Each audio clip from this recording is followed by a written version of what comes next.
Hello, everyone. My name is Nadine Pasis, Learning and Development Coach for Lamudi Philippines, and this is our first episode of Lamudi Academy Expert Talks. For this topic, we'll be discussing real estate trends and opportunities after quarantine period, and this talk will be provided by Joey Bondoc of Colliers International. Later on, after his talk, I did pose a couple of questions for him, as well as questions that are often asked during our closed door webinars. But if you have any questions as well, feel free to type them on chat during this live session, where we will get to you as soon as possible. Thank you again for watching, and now to Joey. Good morning, Lamudi. I'm Joey Bondoc. I'm from the research department of Colliers International. And today I will be presenting our updates on the office and residential market for the first quarter of 2020. We have been getting a lot of queries about how developers have been responding to this COVID-19 pandemic that we are all experiencing right now, and what should they do to recalibrate, how should they reposition as they navigate through these uncertain times in the market. So let me present to you my slides for this morning. So this is practically our presentation for the first quarter of 2020. But let me start first with a few macroeconomic slides here. As you can see, a lot of economic analysts, credit rating companies are now projecting a slower growth for the Philippine economy. So the projections of 5, 6, 7% GDP for 2020 are now out of the window. In the first quarter of 2020, the National Economic Development and Authority mentioned that the Philippines recorded a 0.2% contraction. So we're likely to see a much slower growth or contraction of economic output by the second quarter of 2020. Now, remittances from Filipinos working abroad still grow, at least for January of 2020. However, a lot of analysts are also projecting a $3 to $6 billion drop for remittances this year because of some economies likely to experience recession. So more Filipino employees are likely to be displaced or laid off. So that is will likely result in slower remittances for 2020. But what's positive for the property market right now is that we're no longer seeing the mortgage rates of 20, 21% previously. Now mortgage rates are down to about 5 to 7%. And we believe that once the market demand recovers in 2021, this is one economic indicator that will help spur a demand in the property market. So a lot of investors are, of course, asking about the condominium market in Metro Manila. How is it performing? How is the demand? What do we expect in terms of completion? But before I discuss that, let me just give you a few pointers on how the office market is performing, because of course this is one segment that is also complementing the residential demand. What I can tell you is that for the first quarter of 2020, we saw slower transactions for office space. So some companies that were initially looking at occupying office space for 3 to 5 years, they have stalled those expansion plans and now taking a wait and see stance. It depends on the recovery of the economy, but we believe that the outsourcing sector, as well as some traditional occupiers, will likely lead in terms of occupying new space for 2020. But again, because of the softer demand in the market, we're likely to see higher vacancy, and this will also result in correction of office lease rates across Metro Manila. This slide here shows you the amount of new office space that we expect for 2020, and that is again slower compared to what we initially estimated. 1.07 million square meters of office supply. That was our initial projection. But because of the work stoppage in Metro Manila, as well as the implementation of social distancing measures across the capital region once this lockdown has been lifted, we're likely to see a slower pace of completion. So that's 784,000 square meters, down from 1.07 million square meters. Now, given that amount of supply and the take up that we are expecting for 2020, we are likely to see a higher vacancy for the entire Metro Manila region. Initially, prior to this COVID-19 pandemic and lockdown, we were projecting 900,000 square meters of office space take up or demand. But because of a slower take up and slower leasing activities, we are likely to see this demand being down significantly. So from 900,000 square meters, we're likely to see about 300 to 450,000 square meters for 2020. And this will result in a vacancy of between 5.5 to 7% for 2020. Of course, this is higher again compared to the 4.3% that we posted in 2019. And just to provide context, back in 2009, during the global financial crisis, we recorded a vacancy of 8.6% in the office market, but this dropped by about 5.5% by 2010. So 8.6%, that was the highest vacancy for Metro Manila office that we recorded since 2009 for about 11 years. Now, because of the increase in vacancy, softer demand overall in the market, of course, what will likely happen is a slowdown in office lease rates. I'll just give you historical data here. As you can see, Asian financial crisis in 1998, office lease rates at the time dropped by 16% before recovering positive 14 in 2004. During the global financial crisis, that was probably an easier time for the office market, Metro Manila market, because after dropping by 14% in 2009, the lease rates rebounded at a quicker pace in 2010 and growing by positive 5%. Now, for 2020, our assessment and our projection is that office lease rates will drop by 17%. And that's one of the fastest drop in Asian region. Now, this is a slide that we have compiled with our regional market prior to the COVID-19 pandemic. When the COVID-19 issue was still a China story, it's not yet still the pandemic that we have right now. So if you look at Manila, it is ranked with Bangalore, Delhi, Singapore, and a common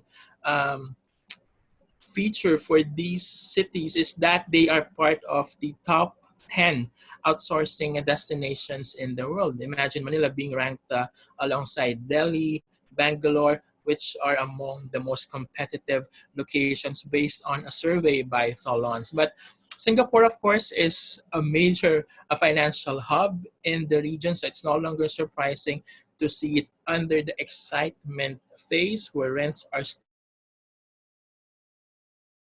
growing. It's compiled prior to the COVID-19 issue and the lockdown imposed all over Metro Manila. But when COVID affected a lot of economies and this lockdown has been imposed, Manila is now at the denial stage, and now we are likely to see an imbalance in terms of supply and demand. Of course, if there is this imbalance, we are again seeing rental values declining. And again, that's what we see right now, that we have this lockdown all over Metro Manila. And we believe that even if this lockdown is lifted, we're likely to see rental values of office space all over Metro Manila dropping. Again, this supports my earlier statement that the office lease rates are likely to drop for 2020. Now, you're probably curious which segment drives the demand in Metro Manila.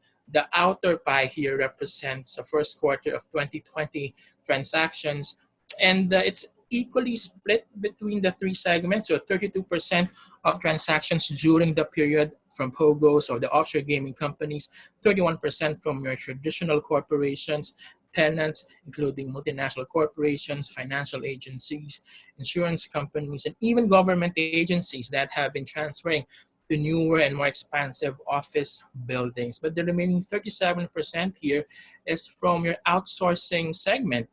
And as you can see there, share to total transactions has been growing. In fact, starting third quarter of 2020, we saw a recovery in terms of demand from outsourcing companies, including call centers. Now, what's notable also is that there was a 25% drop in terms of transactions first quarter of 2020 versus first quarter of 2019. That is no longer surprising given that we saw slower leasing activities for the first 3 months of the year. What you have here right now is the take up from the outsourcing companies. If we're having this webinar 2010, 2009, I tell you that 70-80% of demand is easily coming from the outsourcing companies, the call centers, the knowledge process outsourcing companies, including medical coding and software engineering. But as you can see from this slide here, during the global financial crisis, there was a 47% drop in office space take-up. And it took the market 6 to 9 months to recover. So this only means that after the GFC, it took the BPO company 6 to 9 months to again complete the lease deals that they have or inquired about prior to the global financial crisis. And for this pandemic that we are seeing right now, it might take a bit longer than that. So we're probably looking at 6 to 12 months after this virus has been contained. POGOs are again a major driver of office transactions in Metro Manila. As you can see, 37% of total transactions was covered by the POGO companies, offshore gaming companies from China. And from only 8% in 2016, they have significantly occupied space all over Metro Manila. And of course, there are some locations that have been dependent on POGO demand. The amount of space that they occupy all over Metro Manila right now is 1.34 million square meters, and that covers about 11% of total leasable space in Metro Manila. What I can tell you now is that for 2020, they are still occupying or pre-leasing office space. The only problem that we see right now is they cannot occupy or they cannot bring in more Chinese employees because of the travel restrictions imposed to and from China. So let me do a recap of what we see in the office sector. For the demand side, we are definitely seeing softer leasing transactions. In fact, from 900,000 square meters that we initially estimated, we are likely to see about only half of that, or even 300,000 square meters, only about a third of what we initially estimated. In terms of supply, there will be a 26% drop in terms of new office space to be completed. So from 1.07 million square meters, we'll probably see about 780,000 square meters of new office space for 2020. And because of that, we are likely to see rents dropping by 17% before a slow recovery in 2021 and 2022. And a lot of tenants are again pausing, holding off in terms of expansion. And as I mentioned, they're probably looking at 3 to 6 months after this COVID-19 pandemic has been contained before they may restart their leasing queries for office space all over Metro Manila. Now, another segment where we see this slower demand for property market spilling over is for the residential sector, for the condominium market in Metro Manila. Now, we are likely to see slower completion, again, because of the supply constraints. We are seeing construction delays because of work stoppage.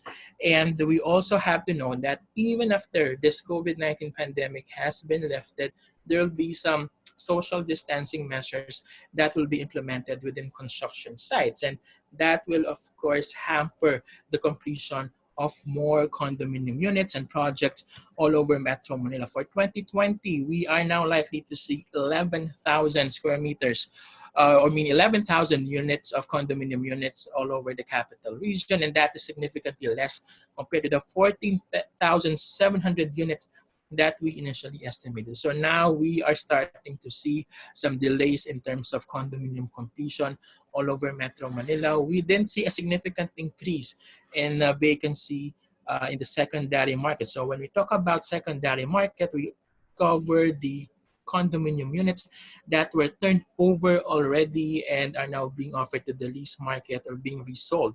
Okay, so there's no significant increase, but we are likely to see a mid-teens vacancy starting second quarter of 2020, especially with a lot of businesses closing. Major operations were practically stopped, so that also resulted in stoppage or slower leasing activities in Metro Manila for the first quarter of 2020. And anecdotally, there was really a slower activities for the second quarter of the year. Now, let me backtrack a bit and look at the prices, how prices performed or increased or decreased during the past financial crisis. Look at Asian financial crisis.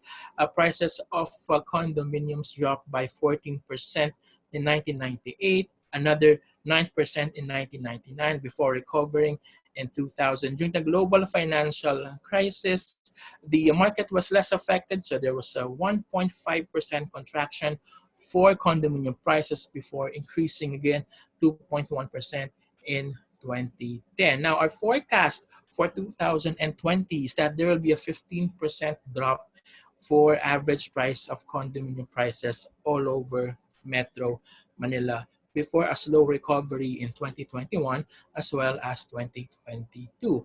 Now, because of the slower leasing activities and the availability of ready for occupancy units in the market, as well as completed units being offered to the secondary market, we expect a 5.5% correction or condominium lease rates all over Metro Manila before recovering and growing by 2% annually from 2021 and 2022. Just a few economic indicators that we believe investors and developers should be watching out for in the next few months and quarters. Look at unemployment because anecdotally, condominium units between 1.7 to 3.2 and 3.2 million to 6 million pesos per unit are also dependent on the local employment. And aside from employment, you also have to consider the flow of remittances from Filipinos working abroad. Interest rates,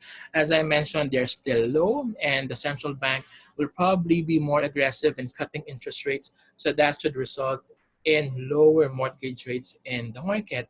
And consumer confidence, this is one indicator that we also need to observe because we have seen that in previous years, during years that there's a slower or low consumer confidence, we also saw a slower increase of condominium prices and rents and a slower take-up in the Metro Manila condominium market.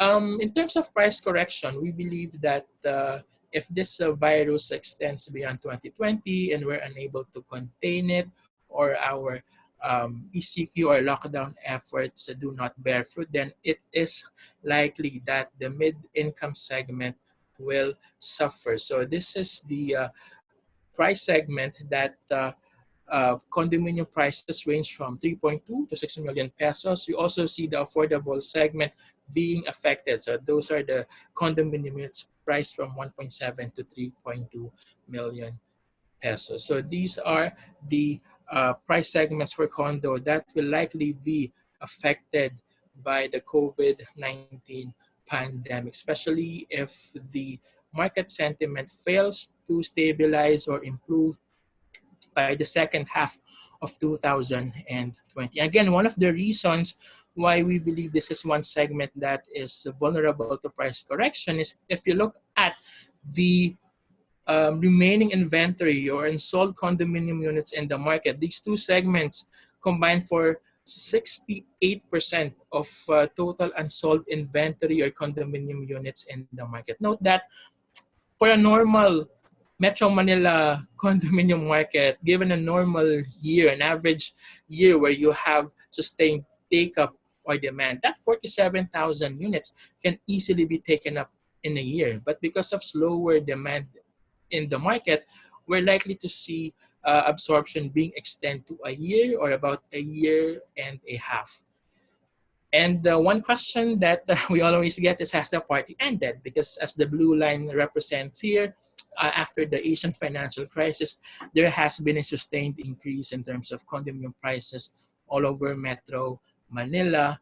However, that is likely to drop starting 2020, especially if we're likely to see a slower growth, economic growth for the Philippines for 2021. But if the market conditions improve starting second half of 2020 and that pent-up demand starts to kick in starting first quarter of 2021, then we're likely to see a rebound from the residential market by 2021. So that's what we see for the residential segment. Just a quick review of what I discussed. So for the demand side, there will be a softer demand for units in the pre-selling as well as secondary markets for condominium in Metro Manila. In terms of supply, we're no longer seeing the more than 14,000 condo units that we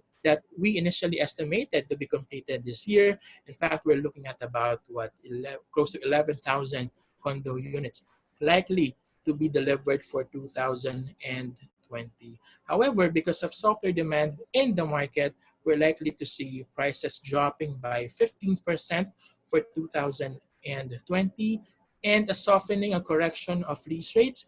We are likely to see these rental rates dropping by 5.5% for 2020. I also have a slide here on retail, which is pretty interesting because this just shows you the spectrum of retailers that are likely to be affected or likely to benefit from this lockdown. So those segments that have low exposure cover the essential segments. So you have pharmacy, supermarkets. But now it's no longer enough that you're into food and beverage where demand is really high, but you have to ensure that you have logistics in place and you also have well-functioning delivery systems. You also have to note that retailers that have expansive online presence, whether platforms of the mall operators or in social media, are those that are thriving during this lockdown.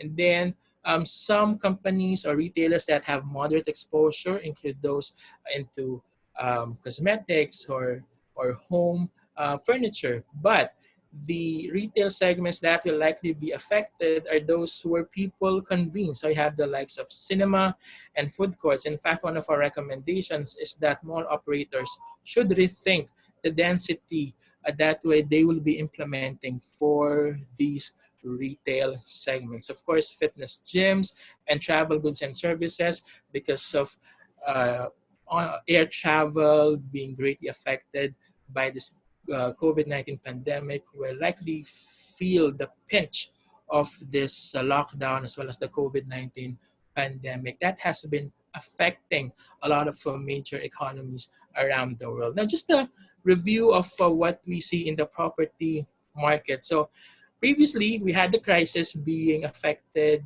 or um, initiated by a single business segment. So that's the financial, banking, especially during the Asian financial and global financial crisis, especially the mortgage crisis in the United States. But right now, this pandemic is really affecting a lot of sectors. It is cutting across all segments, and it is really affecting a lot of economies around the world and a lot of economic segments, including property. But what we saw previously is that during the global financial crisis, one reason why the Philippines had limited exposure was because you still have the BPO segment growing at the time, and we also had less exposure in terms of external trade or imports and exports. There was also a faster recovery during the global financial crisis, again because of the BPO boom during the period. However, for this COVID-19 pandemic, we are seeing the BPO sector, outsourcing sector, slightly maturing. Although there's another layer of demand driver, and that is POGO, the further expansion of the segment is being constricted by the travel restrictions imposed by various governments. But what works for the property sector now is that we are seeing low interest as well as mortgage rates, and that will help propel the property segment moving forward, especially if we see a recovery by 2021.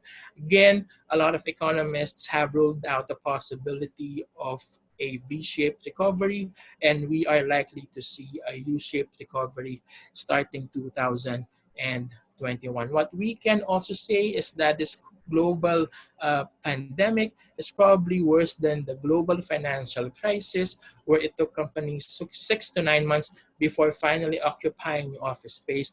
But this is probably not as bad as the Asian financial crisis because the financial system is functioning well, it is strong, and the interest rates have never been as low as they are right now. So another feature, another characteristic that developers learned during the previous crisis is that now they can easily turn off the supply tap, especially for office when they see that there's a softening of demand in the market. And they do that to prevent vacancies from increasing and rental values and capital values from further eroding.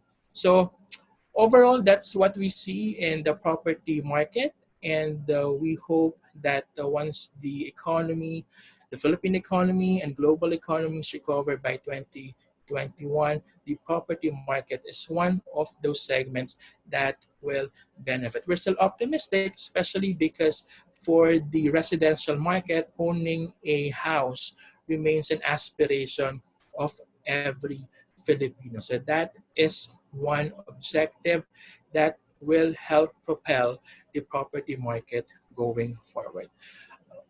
So that's it for our first quarter property market updates. Nadine? All right. Hi, Joey. So just a few questions Yeah, sure. from our brokers, right? Uh, there are questions about the property market outside Metro Manila. So can you give Okay. us a quick scenario of what is happening now and what can happen after the pandemic?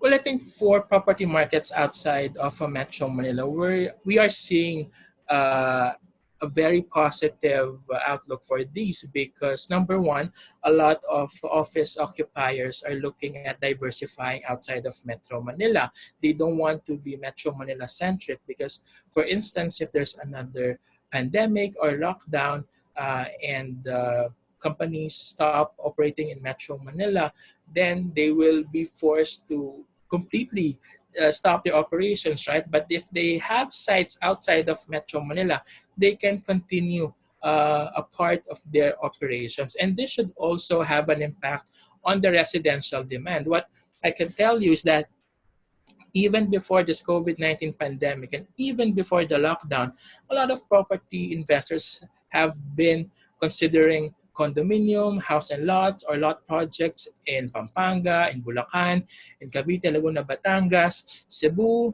Davao, Bacolod, Iloilo.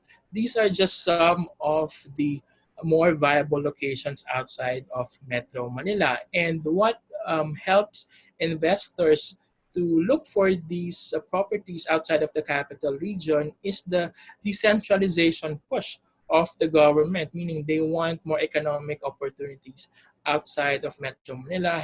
And how does the government do that? They have been building a lot of infrastructure. So you have railway projects extending all the way to Bulacan, to Cavite, Laguna, even Bicol. You have some passenger and cargo rail that extend all the way up north. So you have Pampanga, Tarlac, and Pangasinan benefiting from those projects. And we believe that all these decentralization and infrastructure implementation programs will keep the property market afloat and will help a lot of investors in terms of having more options in the market, and will help dictate the strategies of developers even after this COVID-19 pandemic. Right. Next question. Will foreign interest for properties in general return after the quarantine is lifted? Definitely, because even before this COVID-19 pandemic, you have to note that condominiums in Metro Manila have one of the highest yields in the region. And that's the reason why prior to this COVID-19 pandemic, we were seeing huge interest from foreign investors from Singapore, Japan, even those from the Middle East. While we are likely to see a slower demand for 2020, both from local as well as foreign investors, we are likely to see a recovery starting 2021, especially if the market conditions start to stabilize during that period. In fact, that there are some institutional buyers from the Middle East, from other Southeast Asian countries that are likely to continue buying condominium units once this pandemic is over, once the market conditions stabilize or neutralize. So I think what we are seeing right now is that from our brokers, we're still hearing some queries, especially from foreign investors. And one key um, feature that we've been seeing right now is these investors are now not just focused on Metro Manila. They are also looking at other areas outside of the capital region. And these are similar to the locations that I mentioned earlier. I think right now they're not just looking for key hubs, key areas outside of the capital region, but they're also looking at some leisure-oriented house and lot units that are in the southern part of Luzon, northern part of Metro Manila, because they want to be in areas where there is less congestion. So these are also some foreign investors are looking at investing in a condominium unit or house and lot that is within an integrated community, those residential projects that are able to provide the live, work, play lifestyle, and wherein there is convenience, wherein the investors can maximize the convenience provided by the developers and property managers. Right. Thanks to technology, there is now the introduction of online payment and reservations from developers, as well as leniency in payment schemes. Will this actually help boost real estate after quarantine compared to when we experienced the Asian financial and the global financial crisis? Oh, definitely, because right now, as we see a lot of social distancing measures being implemented, so there is less cash being used. So we are likely to see more payment being done online. In fact, the central bank has been recording a huge surge in terms of use of InstaPay and other online payment or selling platforms. And we believe that the property market, of course, will also benefit from this system because it provides much convenience, it expedites the payment process, it streamlines the entire process of buying or selling properties. And we believe that the property investors, developers, buyers should take advantage of this increasing use of technology to pay, to buy, or sell properties. Additional questions based on your presentation. Yep. To clarify, what does it mean for Manila to be in the denial stage? And how did Metro Manila end up in the denial stage? Well, it is in the middle part of that stage because when you say denial stage, we are now seeing a imbalance between supply and demand. So, imbalance meaning there's a greater supply that we now see in the market and less demand because of softening of leasing activities. But I think one key characteristic that developers in Metro Manila have now is this ability to quickly turn off the supply tap, especially if they see a slower demand in the market. Just to give you an idea, after the bitter experience of the Asian financial crisis, a lot of local developers in Metro Manila have quickly turned off the supply tap. So what did they do? From about 550,000 square meters of office space in 2009, when they saw the global financial crisis having a significant impact in terms of demand in the market, they quickly limited their new completion of office space. So from 550,000 square meters, that was significantly reduced to about 200,000 square meters. And what did that measure do? Number one, it helped to temper the increase in vacancy. And number two, it helped reduce the erosion of rental values all over Metro Manila. What signs are we looking for Metro Manila to move to the next stage after denial? Well, one of the signs that we're looking for is number one, if market conditions improve starting second half of 2020, then we will probably see more leasing activities finally materializing. Again, when we look at the global financial crisis, it took occupiers 6 to 9 months before finally completing their office leases. Now, for 2020, it might take a bit more time because, as I mentioned, this pandemic and its impact on the economy and property is probably worse than the global financial crisis. So instead of 6 to 9 months, we'll probably look at 6 to 12 months before companies start occupying new office space. And that should result in a slow recovery in terms of demand as well as recovery in terms of lease rates. So we'll probably see a growth in lease rates starting 2021. So that should be a turnaround compared to the 17% reduction that we are projecting for 2020. And last question, with the work from home policy slowly becoming more popular and maybe applied after quarantine, will that affect both office and residential trends?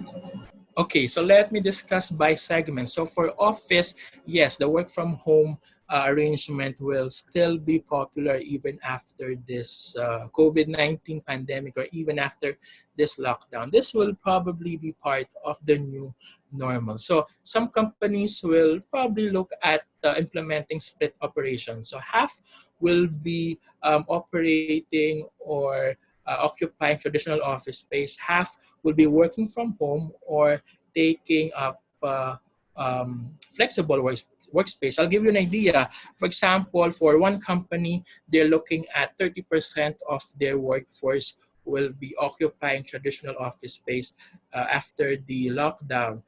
So the remaining 70% will now be working from home. But that 70% of employees that will not be in a traditional office space, that can further be split into two. So you have half of that working from home or half of that taking up flexible